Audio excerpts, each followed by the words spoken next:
Berikut ini kita akan membahas tentang penerapan hukum kekekalan energi mekanik dalam soal seperti berikut. Mula-mula benda dijatuhkan dari titik A,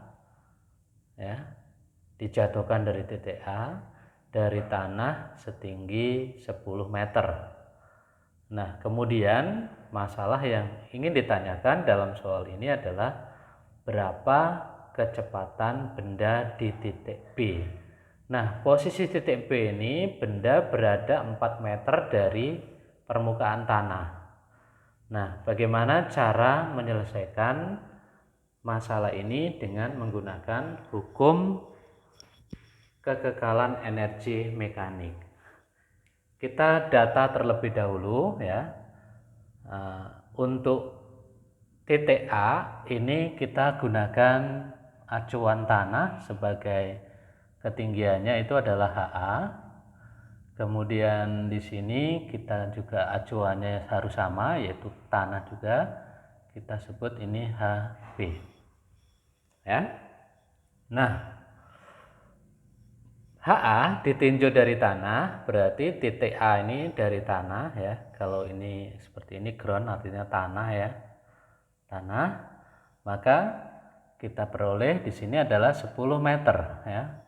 Kemudian titik B di sini 4 meter. Nah, berapakah kecepatan di titik B?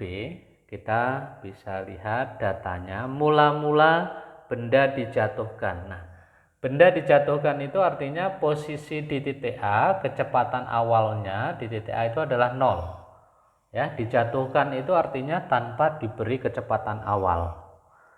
Nah, kemudian di titik B ditanyakan berapa kecepatannya. Ya. Nah, karena kita akan menggunakan hukum kekekalan energi mekanik sebagai solusi untuk menyelesaikannya, maka kita tuliskan hukum kekekalan mekanik bahwa EM di A itu sama dengan EM di B. EM itu apa? Adalah total energi potensial di A ditambah energi kinetik di A ya, sama dengan energi potensial di A ditambah ini di B ya. Di B ini EK di B. Nah, EP itu apa? EP itu adalah massa kali G kali HA ya. EK itu setengah M VA kuadrat sama dengan M GHB ditambah setengah MVB kuadrat. Nah, ini adalah penjabaran dari hukum kekekalan energi mekanik ya. Di sini semuanya mengandung M. Jadi ini M-nya boleh kita coret ya. Semuanya mengandung M, setiap setiap ruas ini mengandung M, jadi ini bisa kita coret. Nah, posisinya G dikali HA. G di sini kalau tidak diketahui anggap saja 10 ya. Kemudian ketinggian di titik A tadi di sana kita 10, di sini 10. Kemudian setengah dikali VA. VA karena dijatuhkan ini 0. Kemudian G-nya 10, B-nya 4 ya, ketinggian HB-nya, ditambah setengah VB-nya belum tahu ya. Nah, 10 kali 10 itu adalah 100, plus setengah kali 0 kuadrat adalah 0, sama dengan 40, ditambah setengah VB kuadrat. Nah, ini 100 tambah 0 100, pindah ruas 40 ya. Kemudian setengah kali PB kuadrat. 100 kurang 40 berarti 60, jadi setengah PB kuadrat ya. Nah, kali silang 120 sama dengan PB kuadrat.